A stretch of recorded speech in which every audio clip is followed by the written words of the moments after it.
Bismillahirrahmanirrahim. Assalamualaikum warahmatullahi wabarakatuh. Kembali lagi bersama Misania di kelas matematika. Pada pembelajaran kali ini kita mulai dengan membaca basmalah.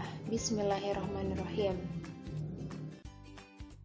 Oke, kompetensi dasarnya masih sama dengan pertemuan sebelumnya ya. Bisa dibaca ulang.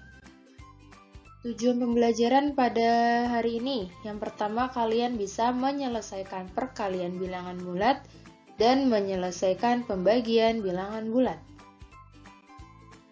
Oke, kita masuk ke materi ya, perkalian dan pembagian bilangan bulat. Nah, apa sih perkalian itu? Perkalian adalah M kali A, ketika M kali A itu sama dengan A ditambah A sebanyak M kali dengan M bilangan bulat positif. Jadi ini penjumlahan berulang. Oke. Contohnya 2 dikalikan dengan 4. Artinya penjumlahan berulang 4 sebanyak 2 kali. Jadi 4 ditambah 4 menghasilkan 8. Itu ya. Sudah dipelajari kan di SD? Kemudian pembagian. Jika A, B, C bilangan bulat, kita udah belajar bilangan bulat, yaitu gabungan antara bilangan bulat negatif, 0, dan bilangan bulat positif. Pintar. B tidak sama dengan 0, dan B adalah pembagi dari A. Artinya A dibagi B.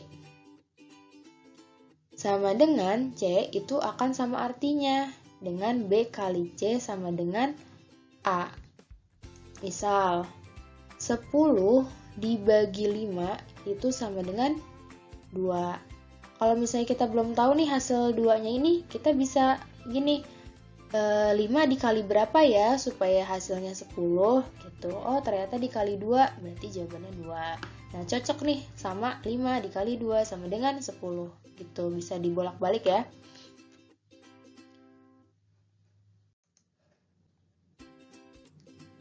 Next. Nah di sini coba kita bareng-bareng ya menjawabnya. Ada 2 kali 4 di sini, 2-nya adalah bilangan positif, 4-nya juga bilangan positif. Hasilnya apa? Hasilnya berapa? Bentar, 8. Next. Ada 2 dikali negatif 3. Hasilnya?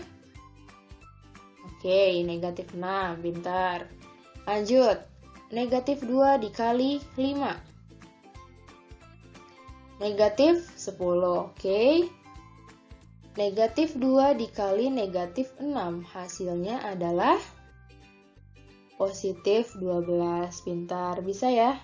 Nah, di sini berbagai bentuk nih.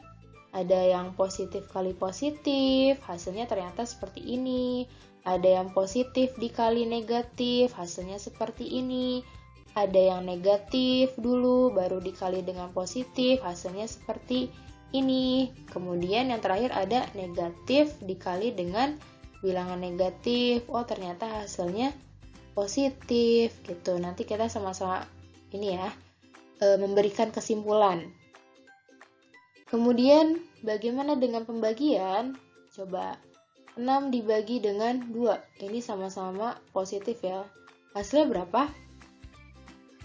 Oke, 3. Selanjutnya 8 dibagi dengan negatif 4. Hasilnya adalah? Oke, pintar. Negatif 2. Kemudian ada negatif 10 dibagi 2. Berapa ayo? Ya, negatif 5. Oke. Negatif 12 dibagi negatif 3. Berapa?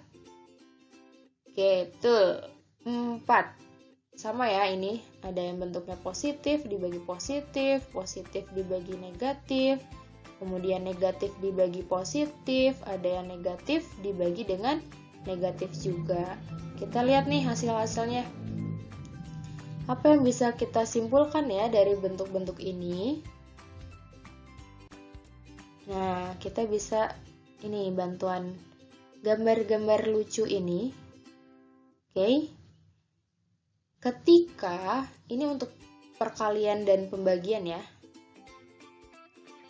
khusus bilangan bulat. Nah, di sini ketika bilangan positif ketemu bilangan positif, mau dibagi mau dikali, itu nanti hasilnya tetap positif. Kita cek yang positif sama positif kan ini ya, hasilnya ternyata positif. Oke. Pembagian juga positif dibagi dengan bilangan positif, hasilnya positif. Oke, benar ya. Kemudian ada negatif dikalikan atau dibagi dengan negatif, hasilnya akan positif. Kita lihat di sini, negatif kali negatif, positif hasilnya. Negatif dibagi dengan negatif, hasilnya positif. Gitu. Bagaimana dengan positif dikalikan atau dibagi dengan negatif, hasilnya ternyata negatif. Gitu. Coba kita lihat nih, yang beda tandanya. Di sini positif, di sini negatif, hasilnya negatif. Ini negatif, yang 5-nya positif, hasilnya negatif. Begitu juga dengan pembagian. Kalau dia berbeda tandanya, hasilnya ternyata negatif nih. Nah, sama juga yang ini. Dia beda nih tandanya, yang satu negatif, yang satu positif. Hasilnya negatif. Gitu. Jadi ini merupakan kesimpulan nih. Kalau Sam itu sama, different itu berbeda, jadi kalau tandanya itu sama, hasilnya akan positif. Kalau berbeda tandanya, hasilnya nanti negatif gitu. Oke? Bisa ya? Kita lanjut. Ada sifat-sifat perkalian pada bilangan bulat. Ada 4. Pertemuan sebelumnya kita udah belajar mengenai sifat-sifat penjumlahan ya, sekarang perkalian. Yang pertama ada sifat komutatif, artinya pertukaran. Misal di sini 2 kali 4, apakah sama dengan 4 kali 2? Ternyata sama, berarti dia memiliki sifat komutatif ya, boleh ditukar. Kalau misalnya kita mau coba ada bilangan negatifnya, apakah sama juga? Negatif 3 dikali 2, sama dengan negatif 6. Nih, dilihat negatif dikali dengan positif. Karena dia berbeda tanda, hasilnya negatif. Gitu. Mau dibalik ataukah apakah sama hasilnya? Ternyata sama ya. Berarti oke, sifat komutatif terbukti. Jadi untuk setiap A dan B bilangan bulat berlaku A kali B sama dengan B kali A. Gitu ya. Jadi boleh ditukar posisinya. Gitu. Next, ada sifat asosiatif atau pengelompokan. Misal, nih ya, dikelompokkan yang pertama dikurung 2 angka terdepan. Misal 3 dikali 4 baru dikali 2. Yang dalam kurung dulu yang kita kerjakan 3 kali 4-nya hasilnya 12, kemudian kita kalikan dengan 2, hasilnya 24. Apakah sama ketika kita mengelompokkannya seperti ini? Jadi yang dikurungin di 2 angka terakhir. Coba, jadi 3 dikali, yang dikerjakan 4 kali 2-nya dulu, hasilnya adalah 8 ya. Nah, 3 kali 8 hasilnya 24. Jadi sama ya ini dengan ini. Jadi berlaku sifat asosiatif di mana setiap bilangan bulat A, B, dan C berlaku A kali B, dikurungin dulu, nanti dikali sama C itu akan sama dengan A kali B kali C yang di dalam kurungin, gitu ya. Selanjutnya ada sifat distributif atau penyebaran. Oke, ini distributif perkalian terhadap penjumlahan. Jadi 2 dikali 3 ditambah 4 itu akan sama dengan seperti pelangi ya. Awalnya dulu nih, 2 kali 3 ditulis dulu, kemudian baru penjumlahannya. Kemudian dari awal lagi 2 dikali dengan 4 gitu ya.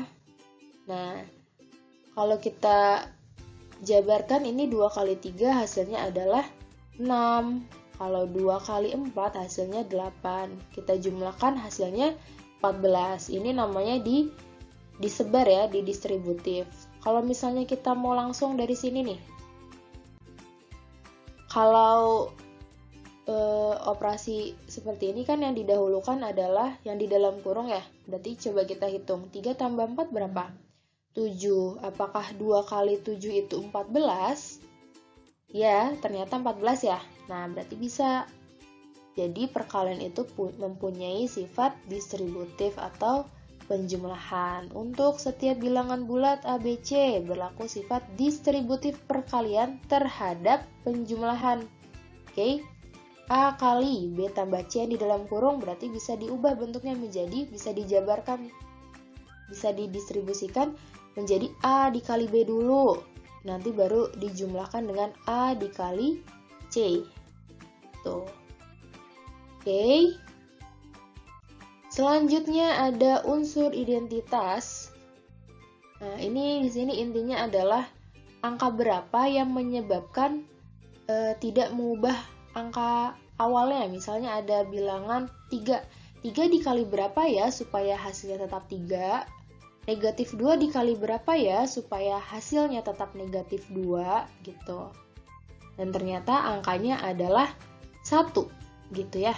Berarti untuk setiap bilangan bulat A berlaku A dikali 1 sama dengan 1 dikali A sama dengan A itu sendiri. Jadi di sini kesimpulannya adalah 1 adalah unsur identitas pada perkalian. Nah, berbeda dengan penjumlahan. Kalau di penjumlahan, itu unsur identitasnya adalah angka 0. Jadi, berapapun angkanya ketika dijumlahkan dengan 0, menghasilkan angka itu juga. Nah, kalau perkalian adalah angkanya 1. Jadi, berapapun angkanya ketika dikalikan dengan 1, itu akan menghasilkan angka-angka ini juga, si 3 ini lagi gitu ya. 9 dikali berapa supaya jadi 9?